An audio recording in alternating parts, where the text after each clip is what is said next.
My name's Imran Ali. I'm one of the team behind the Creative Labs program and also one of the creative technologists that went through the first edition along with Ben, Dave Lynch out in the audience, and I think a couple of other people too. It's a real personal treat for me to introduce our next speaker, Cory Doctorow. He's somebody whose work I've admired from afar ever since I was accidentally invited to a dinner with him back in Denver, about 10 years back.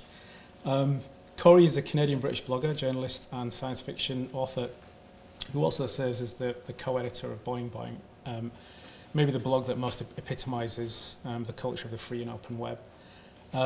It's no surprise that a lot of Cory's work has been in activism, working to liberalise copyright, and also being an advocate for copyleft regimes like Creative Commons. When we started to think about the challenge that we wanted to frame this edition of the Creative Labs, we had a lot of ideas about culture as platforms, things that led us to the open GLAM principles, good practices for galleries, libraries, archives and museums. We really wanted to embrace a sort of connected, open philosophy of the work that we wanted to curate. And serendipitously, I came across a talk that Cory did, I think about a year ago, on that very subject. And immediately we knew we wanted to have him come and kind of set the tone for the challenge that we wanted to put ahead. So I'm also a bit of a fan, so imagine my excitement that there was a book that Cory wrote that was set in my hometown, so it was a good excuse to sort of invite you back to Yorkshire. It's a real pleasure to have you back, and I'm sure you'll all find the talk thrilling and remind us that there's a kind of responsibility we have to kind of ensure open and free access to our shared culture. I'm going to talk first about what I'm going to do last, which is have a Q&A session. And I find that when you talk about techie subjects especially, that the Q&As tend to be a bit of a sausage fest. And so I now call alternately on people who identify as female or non-binary and people who identify as male. And so start thinking now about your questions. And I'll remind you that a long rambling statement followed by what do you think of that is technically a question, but it is not a good question. So there's a little semi-apocryphal story that I like to tell when I speak to audiences in museums and archives and galleries.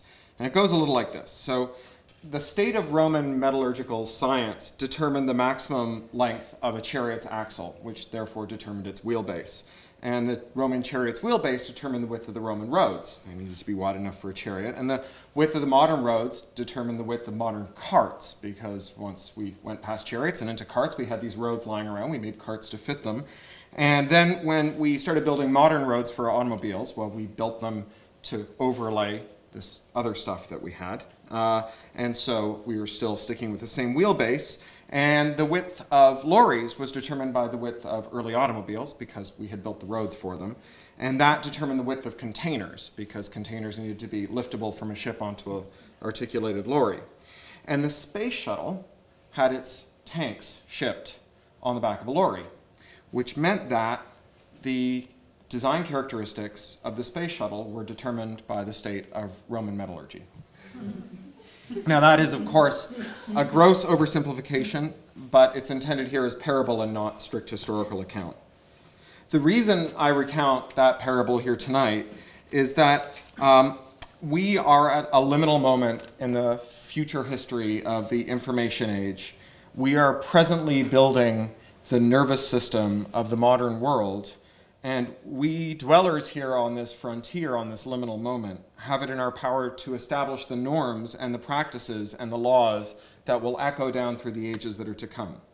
So we call this the information age, and it sounds hokey, but this is the information age. We are living in an age in which the salient characteristic of much of our environment, including our internal environment, is determined by computers. This building, when you remove the computers from this building, it would almost certainly be uninhabitable almost immediately. And if you left the computers out of this building for any length of time, you'd probably have to scrape it to the ground and start over again, as they did in Florida with those subprime buildings that couldn't regulate their respiration without their computers and filled up with black mold. Every one of the new towers that have been built in London is a computer in a very fancy case. If you take the computers out, they can no longer manage their load stresses because they dynamically allocate their reinforcement using computers. Those buildings will fall down without their computers. So we live in an age in which we inhabit computers and in which computers are increasingly inside our bodies, which I'll get to later. So it may feel like the last 20 years were the main event, like we've been buffeted by change for a couple of decades, but this is just the beginning. Because as I said, we not only live in a world made of computers. Your car is a computer that hurtles you down the motorway at 60 miles an hour. And every year at conferences like ShmooCon and Black Hat and CCC, people who do security research stand up and show how they can attack the informatics of those cars and through their Bluetooth interfaces control their steering, disable their brakes. The most salient fact about your car is its informatics. A Boeing 747 is a flying Sun Solaris workstation in a very fancy aluminum case with some tragically badly secured SCADA controllers. If you grew up with the Walkman like me, or if you grew up a little later with MP3 players, you're logging enough punishing earbud hours that there will come a day when you will have a hearing aid, and it's vanishingly unlikely that that hearing aid is going to be a retro beige hipster analog transistorized hearing aid. It is going to be a computer, and it will live in your body. It might belong to the NHS, and if it does, depending on the Secretary of State's attitude towards it, it may tell them what you hear. It may stop you from hearing things. It may make you hear things that aren't there. So the most amazing thing about all of this is that there's really only one design for computers, what we call the Turing-complete design. Prior to Alan Turing's work with the Polish mathematicians at Bletchley and the Hungarians' work with John von Neumann at the Princeton Institute during World War II, when we wanted to calculate things, we built purpose-built calculators. You would wire up a computer that could tabulate a census or calculate a ballistics table. And when you wanted to do a different kind of computation, you built a new computer.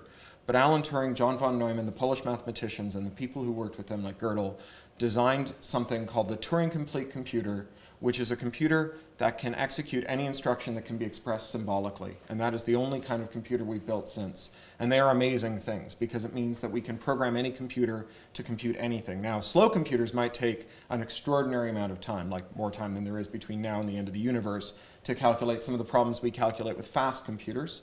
But nevertheless, all computers can run all the same instructions. And in fact, Turing completeness seems to be one of those things that now that we know about it, we can't get away from. Because people would love to make computers that aren't Turing complete. Every time someone builds a new social network and wants to give you the power to have animated glitter unicorns at the top of your homepage on it, they want to give you a toy language that you can use to make the unicorn caper picturesquely. And so they try to come up with a language that has 5 instructions in it. And then every year, without fail, someone shows up at CCC or Black Hat or ShmooCon and says, you know those 5 instructions? I bootstrapped the full Turing-complete instruction set out of them, and now I wrote a virus in your unicorn animation language. Every single time. Magic the Gathering. Magic the Gathering, the collectible card game, is Turing complete if you have enough cards, where enough is enough to go to the sun and back. But it is Turing complete. You can calculate anything on a deck of Magic the Gathering using yourself as the motive factor in a very slow mechanical computing. So what that means is that any policy we create for computers redounds through all computers. So let's talk for a moment against that backdrop about archiving and cultural dissemination and cultural preservation now in the information age. Now, the information age has been attended by 2 parallel and contradictory shifts in the way that we think about value. First was neoliberal globalism, the project that says that we look at everything through a market lens. And every one of our public institutions, including those in the archiving and gallery space, are being viewed through those lens and through its distorting effects. So schools, for example, have been reconceived of as factories whose product is educated children. And as businesses, their shareholders are the taxpayers, and their board of directors is the government, and the management is the head teacher, and the employees on the front line are the teachers, and the students are the product. And the way that you measure output in those things is with accountability metrics that use quantitative metrics like standardized test scores or attendance. And of course, those may be linked to educational outcomes, but it's easy to decouple them. You can make kids come to school every day and give them perfect attendance records without teaching them a damn thing. You can teach them to do nothing but take tests and not have them learn any meaningful thing, and you can make those test scores go up. So we have redesigned our schools as a nonsense. So what that means is that if a student walks into her year 2 classroom with her brain on fire because she's picked up the first book that really caught her interest and she goes to her teacher, this is a semi-autobiographical story. I did this in my year 2 class and said, this book has you know, I'm enjoying this book. Right now, teachers can't send students off to sit behind the bookcases as I got to do and read that book for 2 days straight. It was Alice in Wonderland. I'm now married to a woman named Alice. This is not a coincidence. Now, any teacher that does that risks the funding for the school being shut down because it interferes with the program for standardized test prep. So the indiscriminate application of market logic to activities that are fundamentally non-market makes a nonsense out of them. And those non-market activities include things like scholarship and archiving, cultural preservation, and communication. And to give you some examples, I'd like to talk about some recent public-private partnerships in the archiving sector. One is the US Department of Defense, which partnered with a company called T3 Media to digitize its archives. And the other here in the UK, the British Film Institute partnered with Siemens to digitize its archives. And in both of those projects, the commercial operator was brought in to assume the cost of digitizing the pre-digital assets, and then were given the right to put them behind paywalls so they could charge for access to them in order to recoup those costs. And the market logic of that is easy to understand. You know, your company like Siemens, you've made a sizable investment in archiving some public assets, so you have the right to recoup your investment. They assume the risk, they get the reward. But this is a highly selective way of expressing market logic. If you think about how Silicon Valley does it, when you have a cool idea for a fart app, you go and you find some angels, right, your parents, and they mortgage their house to put the first money into your fart app startup. And if your fart app becomes incredibly popular and you suddenly need to hire a sales force of 75 and build a new data center, then you go to some venture capitalists because you've proven out. And the venture capitalists put new money in. But they don't dilute your parents out. Your parents, as the angel investors, they take the largest stake in the company, even when the venture capitalists come in. This is why the Zuckerbergs each own, 175 houses, right? Is because that the first money in stays in. And if they get unfairly diluted, the board of directors and the Johnny-come-lately investors get pulled up in front of a court on a minority shareholder lawsuit that probably blows up the whole company. So you have détente. So no one even tries it except haphazardly and quickly backs off when it looks like anyone's going to show any backbone. So now think about public archives. For centuries, the public played the role of angel investor. We paid and paid year after year to keep them afloat while they looked for a path to profitability. And now the archives arrive at their moments, right? We have digitization that unlocks unbelievable value in their collections. Through digitization, not just the people who are local to those archives, not just the people whose footfall doesn't disturb the digital, the fragile artifacts in their halls, but anyone in the world can now access those archives. All of that value has been unlocked. Scholars can text mine them. They can use them to start new businesses. They can create new curriculum.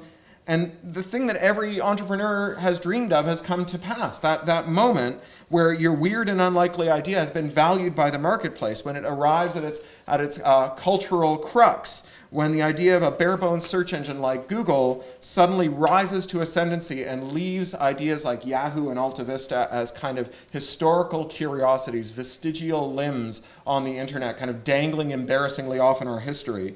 And at that moment, it's customary for angels and the entrepreneurs to seek out deeper pockets, the venture capitalists, and give them a small slice of equity to kind of provide the money that we need to get up to scale.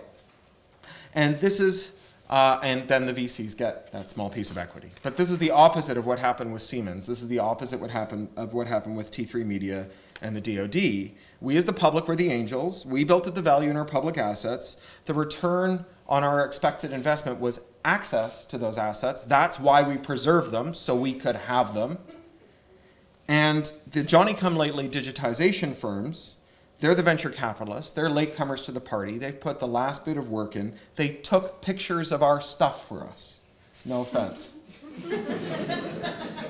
The risk that they assumed is infinitesimal compared to the risk that we assumed in creating those archives in the first place.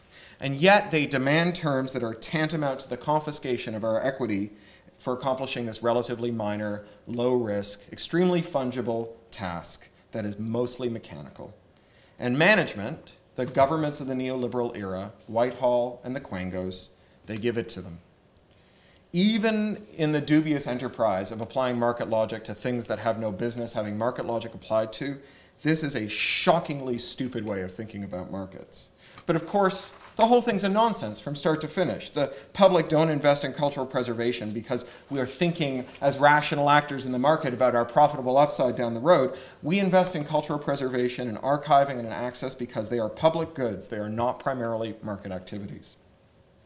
Using return on investment to calculate the value of the museum sector is like adding up all the money you spent raising your child and then handing them a bill for their upbringing when they leave to go off to university.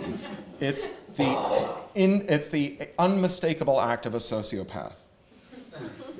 It's an argument, this argument that we should apply this market analysis to how we treat our public institutions is only useful because we live in the post-evidence-based policy era when the only policies that get any traction and have any longevity are ones that produce a surplus profit for a small number of people who can lobby for their continuance. And so by phrasing this in the language of the people who are accustomed to making policy, perhaps we can show them why we're doing this. But let's never lose sight of the fact that the cultural institutions that we build exist to tell us who we are, where we have been, where we are, and where we're going.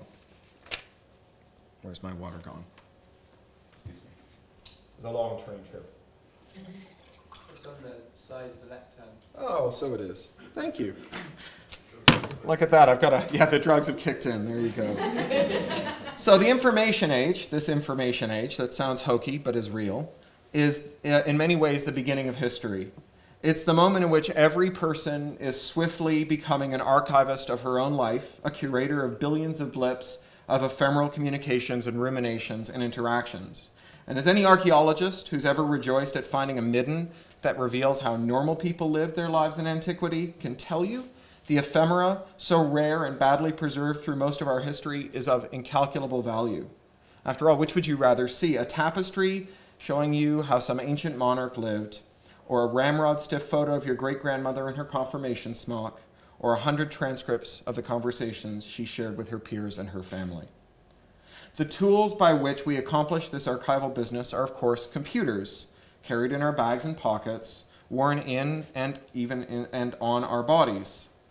And there is one group of people who understands how archiving works, who understand the importance of the ephemeral in large masses, who can steer us to personal and cultural practices of preservation and archiving and dissemination and access, and it's the museum sector. Just as librarians, who have toiled for centuries at the coalface of information and authority, systematizing the process of figuring out which sources can be trusted and why, are more needed now than ever now, beg your pardon, when we are all of us required to sort the credible from the non-credible every time we enter a keyword into a search engine, so too are curators and archivists more needed than ever now that we are archiving and curating every day.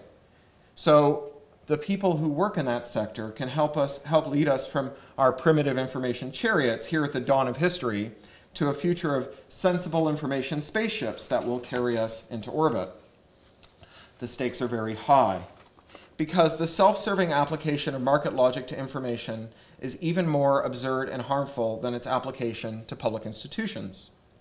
Since the 1970s, technologically illiterate politicians and economists have bandied about the idea of an information economy based on the piecemeal buying and selling of information. They conceived of a bizarre utopia where you could buy and sell information in ever-thin tranches. The right to watch a movie at home, but not while on your vacation. The right to stream, but not save a song. The right to use a program on a phone in your pocket today, but not the right to run it on your next phone. Ultimately, it comes down to things like selling the right to read a novel on Wednesdays, but only between the hours of 5 and 7 while standing on one leg. Once I was, for my sins, at a meeting of the digital video broadcasters who make the standards for European digital television, and we had this insane discussion about whether a TV program could be flagged so that you could only watch it in the room where the receiver was. That is, it wouldn't work if you ran a wire or a wireless SCART link to watch it in another room. Say you've got the receiver in the sitting room and you want to watch the program in your bedroom. And I said, come on, what's this for? There's no law that says that a broadcaster's rights extend to telling you what room you can watch in. And there was a rep from the Motion Picture Association, which is the Hollywood Movie Association, and he said, look, watching a movie in one room that's being received in another room has value. And if it has value, we should be able to sell it to you. Siva Vaidyanathan, a brilliant scholar, he calls this the if value then right theory of copyright. You can think of it as the urinary tract infection business model, right? Absent all of this business, all the value latent in a work kind of flows to you. You know, you buy a book, you can do whatever you want with it. It's your book. You get a CD, you can rip it and turn it into a ringtone, an alarm tone, and use it in your performance pieces and all the rest of it. But if you have media that's locked up in this way, every new use has a price tag. If you want to take a CD and load it onto your iPad, you stick it in your Mac, and it will helpfully rip, mix, and burn it with a free program that the company has provided to you to help you do this. But if you stick a DVD in, because it's got a lock on it, they won't help you do it. And if you help yourself to do it, you're a felon, because what you're supposed to do is buy that movie again. This is a very self-serving version of market logic. Even assuming that markets have any place in assuming what you do when you're in your house, why should the pseudo-property right to determine how you watch television trump your right to have your television do what you tell it to? That's the crux of the matter. That's where it all comes together. The concept of an information economy predicated on selling you access to information piecemeal requires necessarily that our computers be designed to disobey us. If you only have the right to watch a movie in your bathroom while you're eating a ciabatta and whistling Dixie, your computer has to have the ability to refuse you when you tell it to play the movie under any other circumstances. This is an offensive idea, whether you buy into market logic or not. Let's start with the market argument, since it's a pretty simple one. If you own something, it should be yours, and you should have the final say in what happens to it. The dead hand of some remote authority should not weigh on your refrigerator door, controlling when you snack, nor should it bar your closet if you want to change your clothes. That's what property is, stuff that's yours. Back before the 1970s, only a few nutcase extremists used the term intellectual property at all. Before that, we used the term copyright, or if we were feeling particularly frisky, we said author's monopoly. The promulgation of the term intellectual property was a conceptual disaster. What is intellectual property? Foundationally, it's the idea that if someone's intellect is involved, however glancingly, with something, it remains forever their property. The very idea of intellectual property is incompatible with actual property. Everything you own has some glancing connection with someone else's intellect unless it's part of a natural phenomenon. Whether it's the facade of your house, the gears on your bicycle, or the shirt on your back, every single one of those had someone else's intellectual labor embodied in them. It intersected with someone else's thoughts and intelligence. If your purchase of those objects does not terminate others' interests in what they make, where does the idiocy end? Should the butcher tell you how to cook the steak that he's cut? Can the cobbler tell you how to shine your shoes or when they need shining? If we're not talking about specific things like copyright, a technical statute for regulating the entertainment industry, and we are instead using a term like intellectual property, a term that means shut up and do as you're told, we end up using it in the same way that terrorist means someone doing something that I don't approve of, and we are talking nonsense.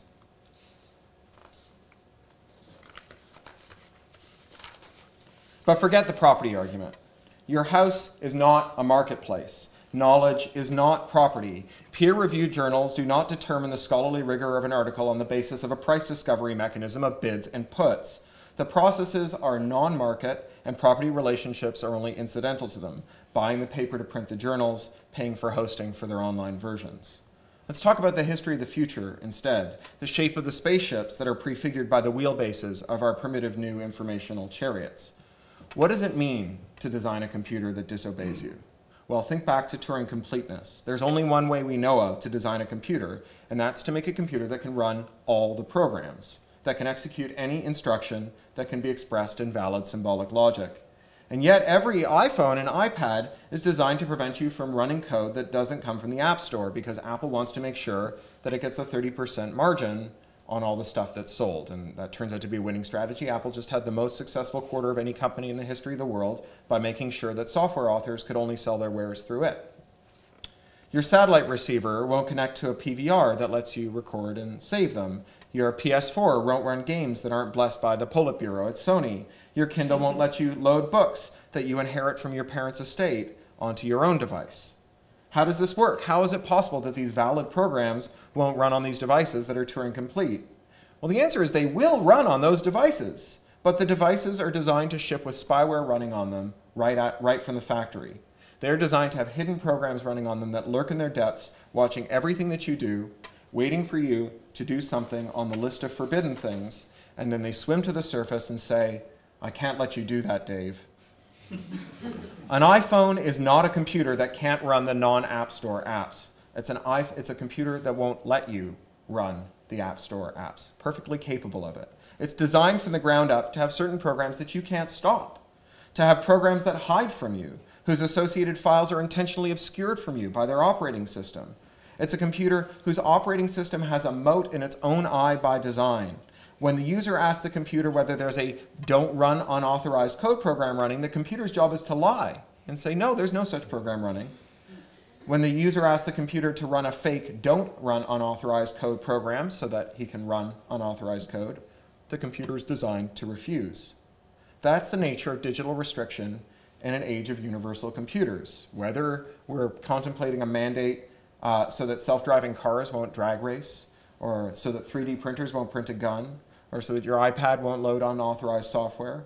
Or just yesterday, we saw that a Chinese company pushed an update to all of its drones in America so they won't fly in Washington, D.C. anymore because a drunk civil servant crash-landed his drone on the lawn of the White House. Or what David Cameron has promised to do recently. If I am Prime Minister, this is David Cameron, not me, I'm not going to be Prime Minister.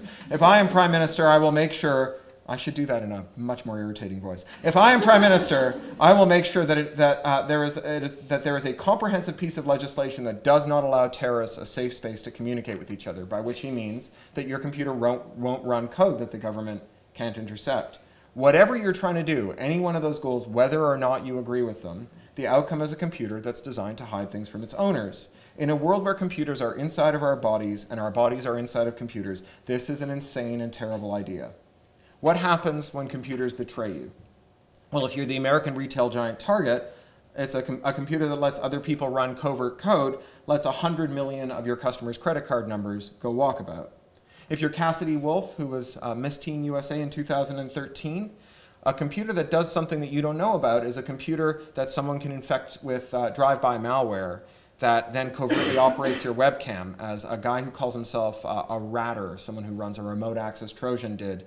He captured incidental images of her in the nude as she was passing in front of her computer in her bedroom, and then sent her emails saying, "I have that in your social media passwords, and I'll release your nude photos to social media unless you perform live sex acts on camera for me." Well, she went to the FBI and they caught this guy, who's a real creep. 140 other victims, including minors in the EU. He was not a particularly prolific ratter. There's lots more prolific ones, men who've been caught with 600 victims or more. If you're one of the civilians who are murdered by US drones, as we just saw a little of, the information leaking out of your phone, which is after all a computer, about your location, is a matter of life and death. There is no way to design a computer to disobey its owner when ordered to do so by the police, the government, or a corporation that doesn't result in a computer that disobeys its owner when a crook, a creep, or a spy uses that facility for their own purposes. And this is just the beginning. In November 2012, the late security researcher Barnaby Jack went to a security conference in Australia and demonstrated an attack on implanted defibrillators. He showed that because of the wireless interfaces in these, he could detect them and reprogram them from 10 meters and cause them to seek out other implanted defibrillators to do the same thing to them, and then deliver lethal shocks at a time of his choosing. This is why Dick Cheney doesn't have a wireless interface in his implanted defibrillator. He ordered that it be turned off, which means that all of his firmware updates involve major surgery.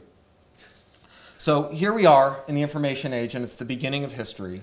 We have seen what happens when computers and networks are designed to betray their owners rather than protect them. Ed Snowden lifted the rock on NSA and GCHQ and showed what was hiding beneath it and showed how deep the rot had spread.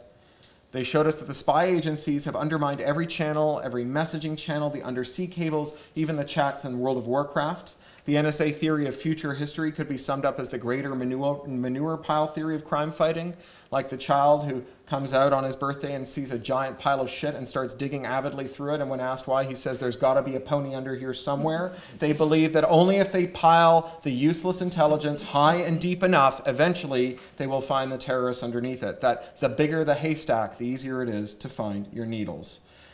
This is a methodology that ignores the important contributions of Cardinal Richelieu to the theory of guilt and innocence when he said, if you give me 6 lines written by the hand of the most honest of men, I can find something in them which will hang him. That is to say, once you have a big and deep enough dossier on anyone, you can find something terminally destructive in there. But I have another theory of future history, an alternative future history. Technology that's designed to obey its users, to serve its users rather than betray them, that gives us a world that's better in every way. Because the most significant impact of network computers in your life is that it reduces the cost of doing things with other people.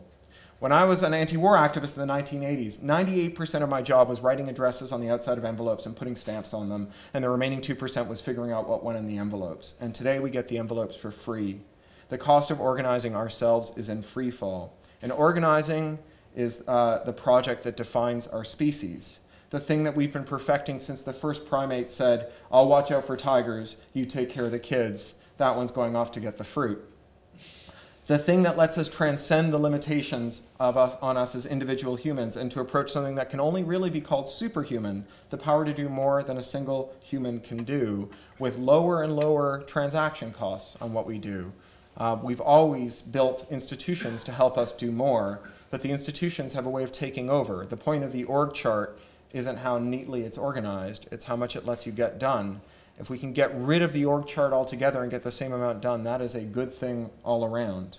The internet does not have to act as a force multiplier for spies. We have in our grasp amazing things, ciphers that, again, Alan Turing helped to develop, that can encrypt messages so perfectly that even if every hydrogen atom in the universe were converted to a computer that did nothing until the universe's end, but try to break it, that it would still remain encrypted when the universe ran out of time unless you turned over the keys. In some deep mathematical sense, the universe wants us to have secrets. This is why the NSA and GCHQ are so freaked out, why they spend $250 million a year on the program's Bull Run and Edge Hill, which exists to sabotage cryptography implementations, because they know that if you implement it right, they can't get into it. Our networks can be tools that allow us to simultaneously link our efforts to make our world a better place and keep the details of those arrangements secret from the forces of greed and reaction who want to use our social graphs as a to-do list for midnight arrests, torture, and secret execution. This is something that we can do only if we liberate ourselves from the self-serving narratives of a market logic that confiscates the public domain and our public institutions and flogs them off like Vladimir Putin selling state industries to oligarchs. And from the technologically bankrupt idea that we can fix our social problems by breaking our computers, a colossally bad idea on the lines of putting cameras in all our living rooms to make sure we're not planning terrorist atrocities during the commercial breaks, and then acting surprised when it turns out that some of our own agents are freelancing, selling surveillance footage out the back door, or that the cameras are being watched by people other than legitimate authorities, or that the spy masters have become politicized and are looking at the government's critics in order to find ways to discredit them.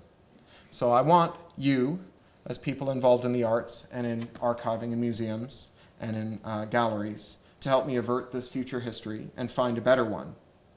You, whose mission is to preserve our culture and communicate it, stop, as a first measure, stop telling patrons to put their cameras away. If the only way to get something under the roof of your institution is to promise someone that you will prohibit non-flash and non-destructive photography of that item, then that item should not be in your collection. You cannot convey the mission of cultural preservation and communication to an audience whom you are prohibiting from preserving and communicating their interactions with culture. It's like telling your kids not to start smoking while you stub one out on the ashtray and light the other one from it before it goes out. Refuse the dishonest market logic that says public archives should pay for digitization by allowing paywalls to be erected between the public and the archives that we already own. Above all, do not under any circumstances allow your digitized artifacts to be locked up with digital rights management, that I can't let you do that, Dave stuff, that tries to control how the files are used once they're on someone else's computer. It's not only ineffective. If the piracy wars have taught us nothing, they've taught us that. It also betrays the mission of the museum as an institution conceived of for the public good. What is the point of an institution that exacts such a terrible price? How can you square the mission of cultural preservation with tactics that require your patrons to allow for hidden programs that surveil and control them?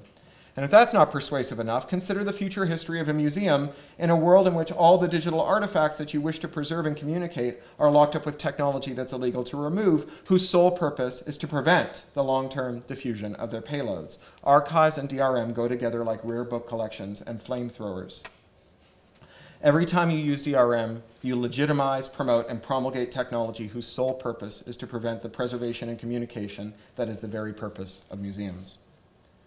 It's not as though I reject the idea of rules for how we can use cultural artifacts. I'm all for them, but let's have those rules determined by an approach that begins with the idea that cultural rules should serve free expression and not censorship, that public institutions should serve the public first and foremost, that the nervous system of the information age should be designed and regulated with the care and gravitas due to something in which we place our lives, our freedom and destiny in, not as a political football.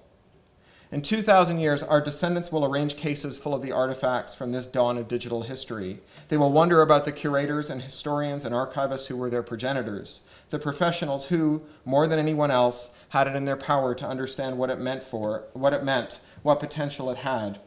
You can choose how history remembers you, whether you served a future history in which our informational roads were used to control and conquer us, or to give us the freedom to communicate and collaborate to our enduring and universal benefit. There are people who caricature this whole position. There are people who say that all I want is for information to be free. But I had a long talk about information with this. We went to the Lake District, and we rented a cottage. We drank Oki Chardonnays, and we cried about our fathers. And when it was all over, information gave me a smoky, sweaty, bear-like hug. And as its stubble rasped on my cheek, it whispered its secret in my ear that all it wants from us is to stop anthropomorphizing it. Because information doesn't want a damn thing, and the interests of information are of no moment to any of us. But people want to be free. And when your world is built out of information, and when the rules that govern information govern everything inside and outside of your body, we can only be free if we have a free, fair, and open information infrastructure. So please help create it. Thank you.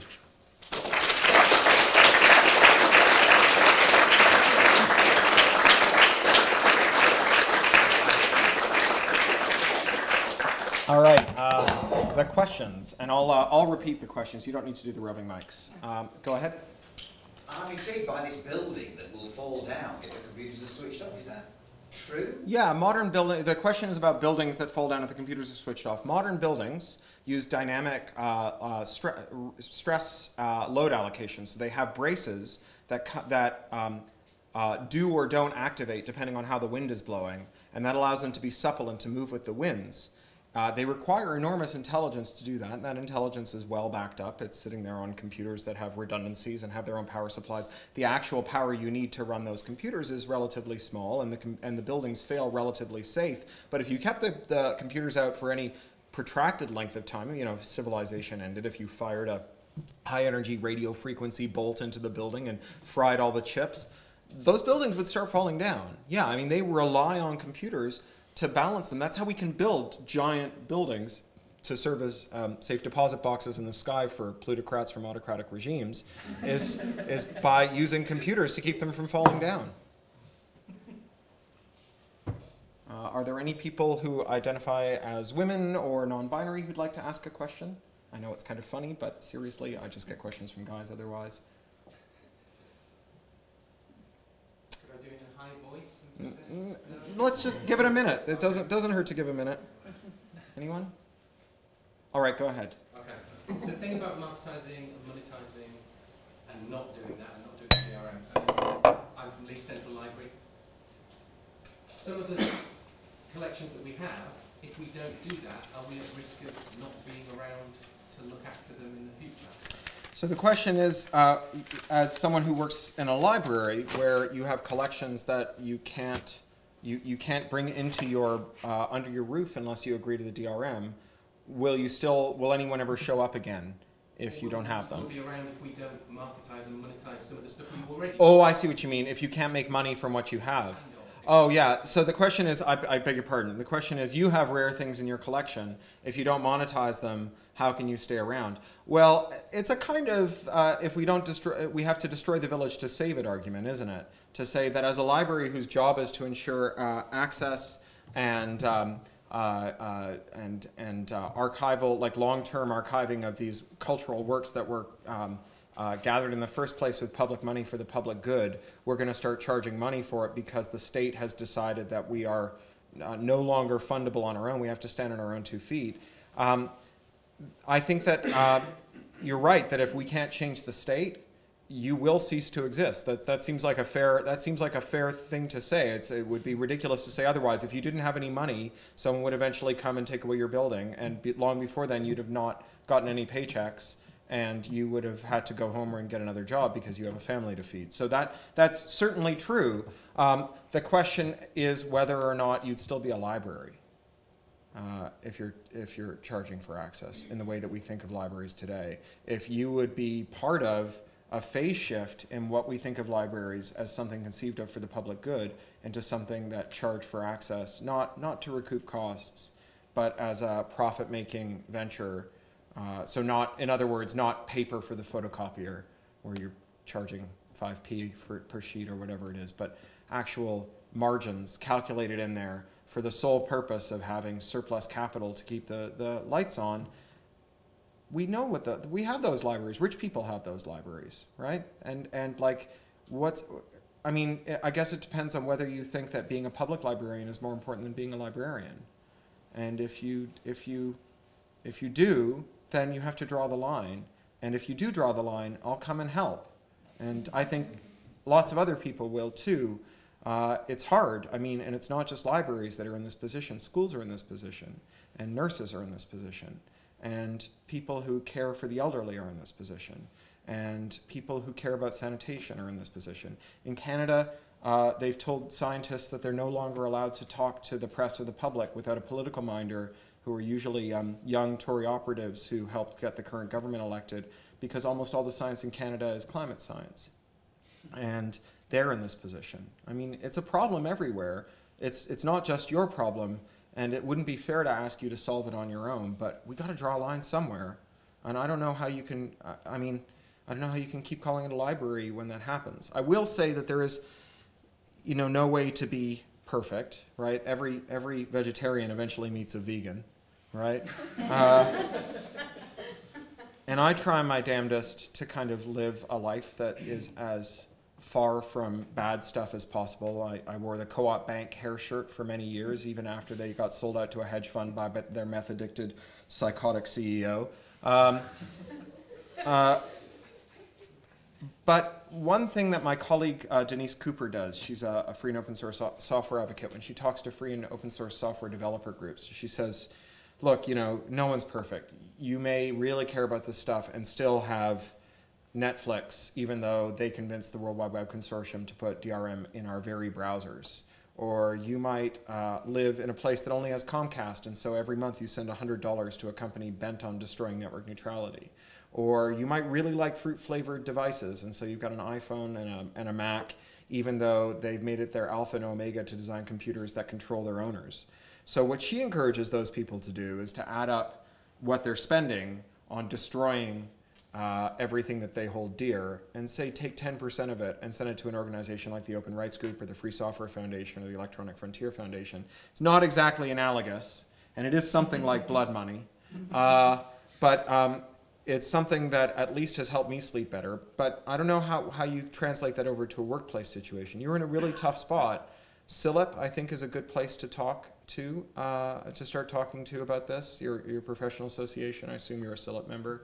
IFLA and IFL have both been very good on this on the international level. Librarians are amazing allies on this stuff because they are principled. They are incredibly well organized. All the best meetings I've ever been to were run by librarians. And they have a certain moral suasion, right? Nobody accuses people of going to work in libraries for the money, right? And so at the very least, when librarians talk, nobody says, well, you're just here representing big knowledge. Are there any women or people who identify as women or non-binary who'd like to ask a question before? Yes, go ahead. Thank you. Question. Oh yeah, by the way, I'm a vegan. Excellent. One that doesn't have any I'm a breatharian. I don't really know what that is. I only breathe deeply. All my nutrients come from deep breathing. which will ultimately result in phone apps or open source software. Mm-hmm. How can I protect it So the question is from misappropriation? misappropriations. Yeah. So the question is, if you're making free and open source phone apps, how do you stop them from being misappropriated? For example, you might choose a license that prohibits people from selling them, and someone else might sell them, or someone else might misrepresent them as your own. Is that the sort of thing you're worried about? Yeah, more about keeping the artistic integrity intact, and Oh. making sure it doesn't fall into the wrong hands and is changed in some way that would be unethical or unethically deemed from our point of view. So someone using it unethically, changing it so that it can be used unethically. You've hit on an area that's been of enormous contention within the free and open source software world, which is licenses that have a moral dimension. I mean, it's already the case that everything the spy agencies use, you know, at its core, all the plumbing is stuff that is developed by free and open source software developers, because it's the best stuff, right? They would be crazy to trust Microsoft. They've seen Microsoft source code, right? They've perverted Microsoft source code. They're not using Microsoft's tools. They want to be able to see the code before they run it. So what can we do about it? And to borrow from the arts world, the way that this has been resolved in the arts world has come out as an almost perverse thing, because we have in almost all jurisdictions rules that permit taking for the purposes of criticism and parody, but not rules that permit taking for the purposes of adulation. And so generally speaking, if you want to make something that celebrates how wonderful something is, the artist can sue you. But if you want to make something that shows what a terrible thing it was, the artist can't. You can understand the logic of it, right? You don't, in general, people don't need legal protection to praise things, right? It's usually critics who need legal protection, and so we want to make sure that where criticism and analysis take place, that they aren't shut down by people who are, you know, have hurt feelings about the criticism. We want the answer to bad speech to be more speech. In the realm of software, we started with that. With free and open source software, we really started with that principle, that the answer to bad speech is more speech, that everything is multi-use, that one person's good use is someone else's bad use, that the way that software gets made, where I make a library and you make a tool, and that tool gets integrated in a product, and that product gets put into a system, means that if the licenses have codicils that need to be parsed out by humans, that are like, you may not use this to do things that I, as a lacto-ovo-pesco vegetarian, disapprove of, that understanding that, right? Like knowing whether you're in compliance from moment to moment, when your system is a library, in an app, in a utility, in a system, is a transcendently hard problem. And at that point, that stuff just can't be used, right? Its utility is just locked straight down. There are licenses that contain terms like the ones that you describe, right, where you can in fact make a laundry list of things. Some of them specify things like torture, and some specify things like, because remember, it's pretty hard to render someone to Syria without the avionics in an airplane, right? Like without computers, you're walking, right? So, you know, you could see how those licenses might do some good, but in general, you could imagine that people who don't care about your ethics won't care about your license. So, and that's true no matter what license you put on it. And then the other thing is that people who have applied those licenses have found that their work has found very little afterlife because of the anti-commons problem of having to understand from moment to moment whether you're in compliance with terms that are not easy to objectively evaluate what activities they prohibit and permit. So it's a very thorny question. I think the short answer is you can, because you can use one of those licenses, but you probably won't find anyone interested in your work as a consequence of it.